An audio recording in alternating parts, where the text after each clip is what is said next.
n'allez pas chercher des habits avant de vous sauver. C'est-à-dire, si vous vous réveillez au milieu du feu, vous allez vous enfuir. Et c'est l'image qui est donnée lorsque le texte dit qu'il y a des gens qui sont sauvés au Fils. Son enseignement au sérieux.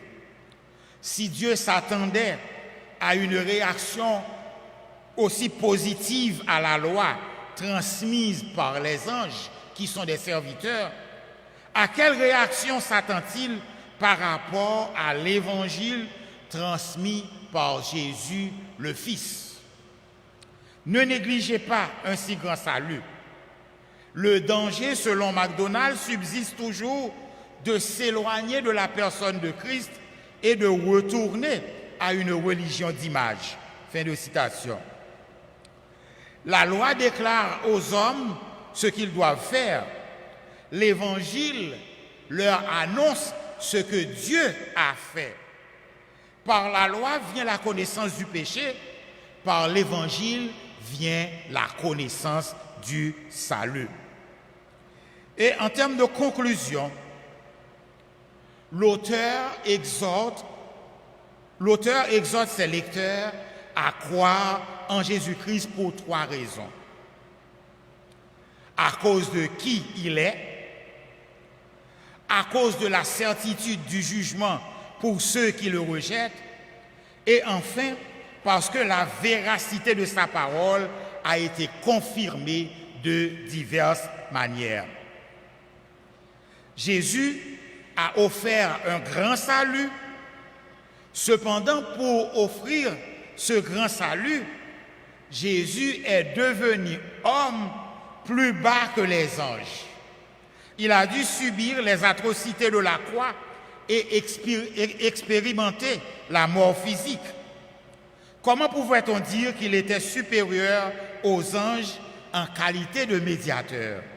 La réponse, ce sera pour le prochain exposé, ce sera pour la semaine prochaine. Merci d'avoir été avec nous et s'il y a des questions, nous sommes prêts à les recevoir.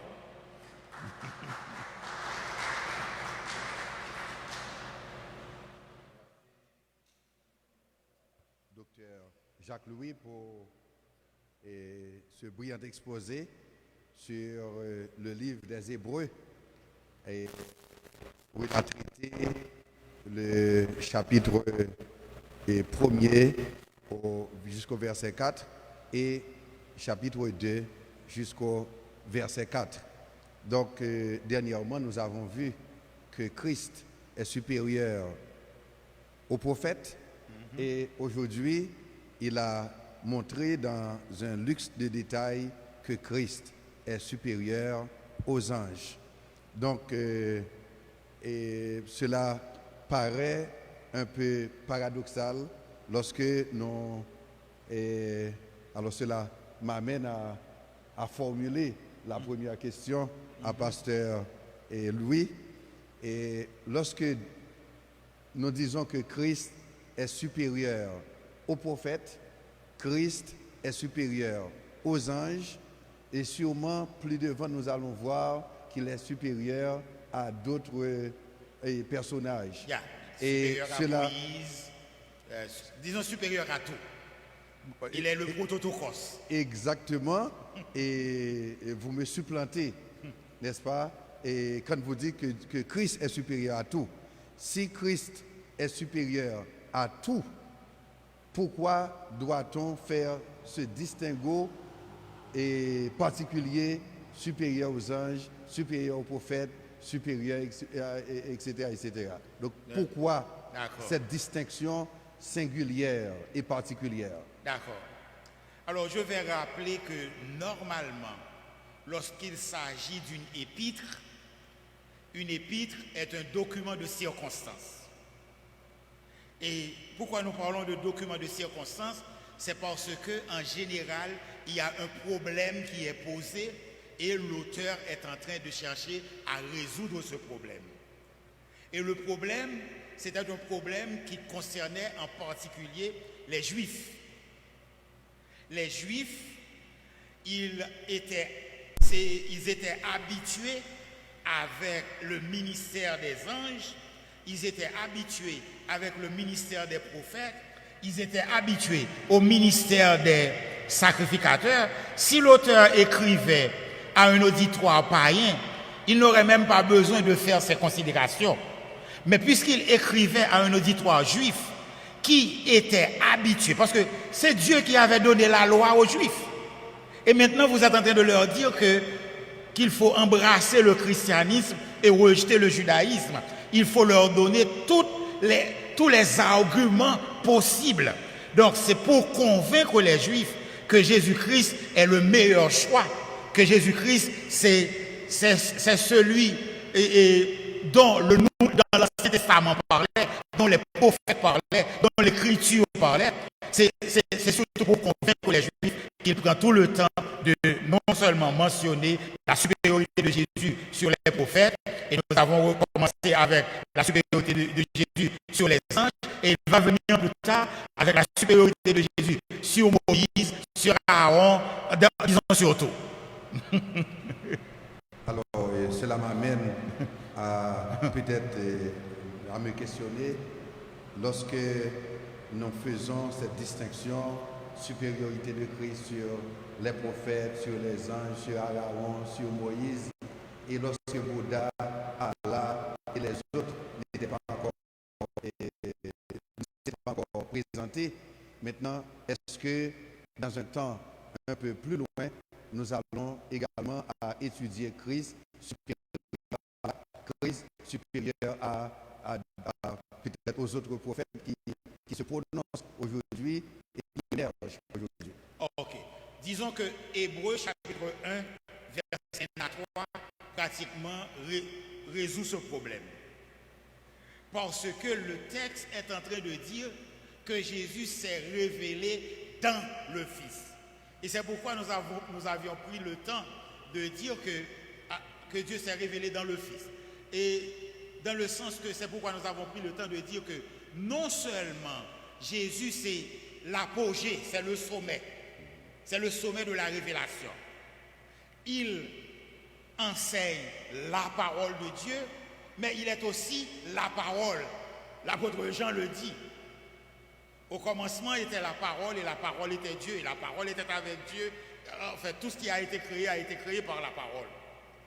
Donc, Jésus-Christ, c'est le Logos, c'est la parole. Et Jésus-Christ, c'est la représentation visible du Dieu invisible. Donc, il est le premier il est le premier né de la création, le premier né des morts, il est premier en tout. Donc, si c'est dans la classe où il y a Jésus, on va besoin d'espoir premier. Bon, je ne veux pas continuer à poser des questions. Et maintenant, nous faisons place aux autres personnes qui sont intéressées à poser des questions. Et je vois plusieurs qui sourient et dans la salle.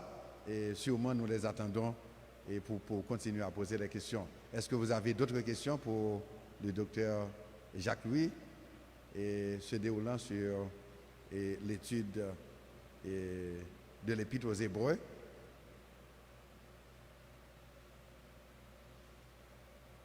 Bon, il y a quelqu'un qui s'amène, il va enchaîner pour poser une autre question. Vous déclinez votre nom, votre église d'appartenance, etc. Je suis le frère Singo, alors de l'ECVH. Alors, dans le verset 14, chapitre 1er, il est dit que les anges sont des esprits au service de Dieu. Ils ont été envoyés pour exercer un ministère auprès de ceux qui doivent hériter le salut.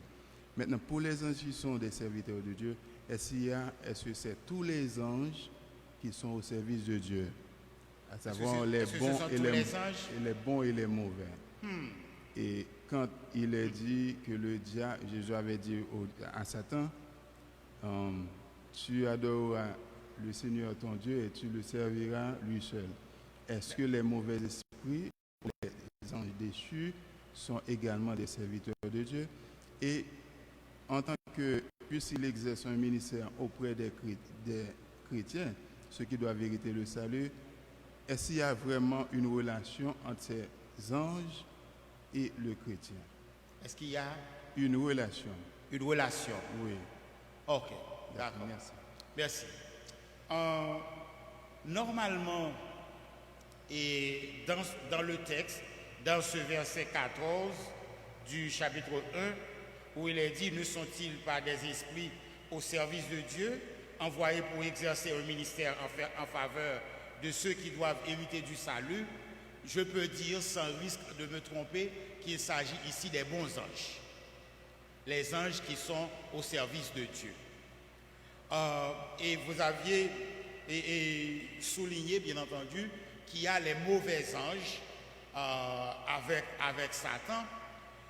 Et je dois souligner que les mauvais anges ne peuvent exercer leur méchanceté sans la permission de Dieu. Sans la permission de Dieu. C'est ce que je peux souligner. En ce qui concerne la relation de Christ avec les anges sont les créatures.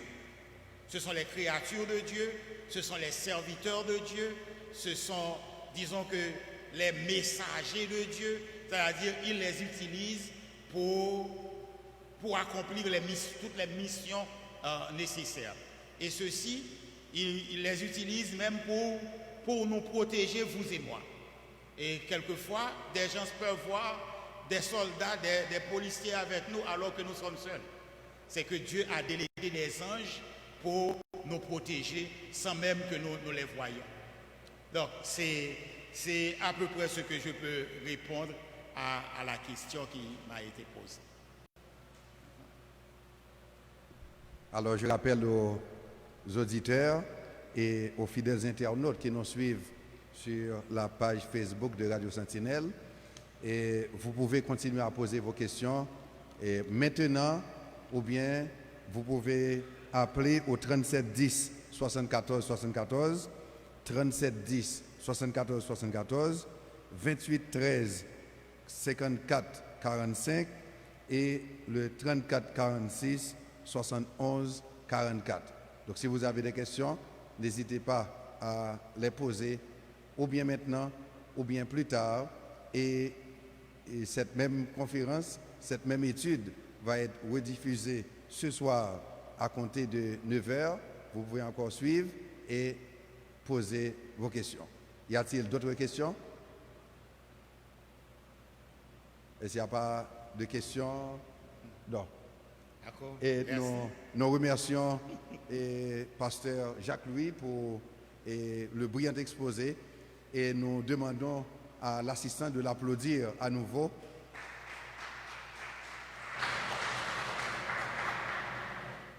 Alors je rappelle aux auditeurs, aux internautes que cette série d'études que vous venez de suivre ce soir va être rediffusée ce soir à compter de 9h.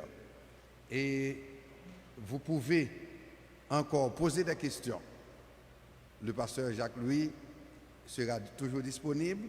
Je redonne les numéros 37 10 74 74, 28 13 54 45 et 34 46 71 44. Et nous sommes arrivés maintenant au terme de notre étude pour ce soir.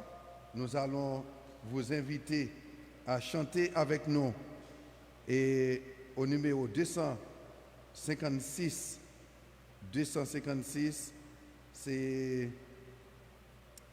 des chants d'espérance. 256. Jésus, par ton sang précieux, enlève mon iniquité. Regarde-moi du haut des cieux. Alors c'est 276 de référence des chants d'espérance français. Jésus, par ton sang précieux, enlève mon iniquité. Regarde-moi du haut des cieux. Dis-moi que tu m'as pardonné J'ai longtemps erré, cœur rebelle, mais j'entends ta voix qui m'appelle. Au pied de ta voix, maintenant, de ta croix, maintenant, tout confus, brisé, je me rends. Blanc, plus blanc que neige, blanc, plus blanc que neige, lavé dans le sang de l'agneau, je serai plus blanc que la neige. Je vois M. Février qui sourit, donc il va m'aider à chanter avec sa famille Annick. Jésus, par ton sang précieux, enlève mon iniquité. Rétablis ma vie pour les cieux. Dis-moi que tu m'as pardonné. J'ai longtemps aimé, cœur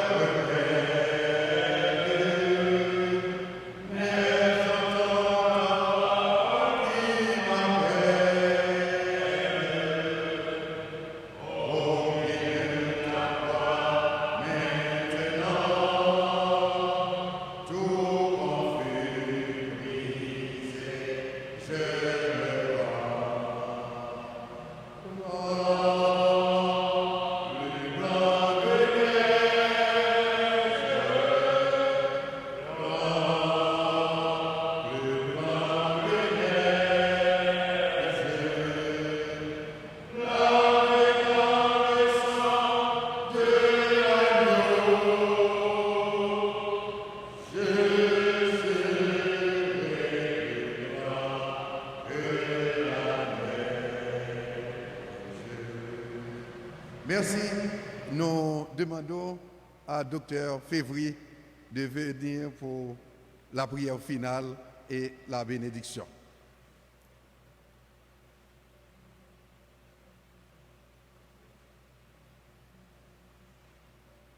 Mettez-vous debout, mettons-nous debout. Nous bénissons ton nom, Seigneur.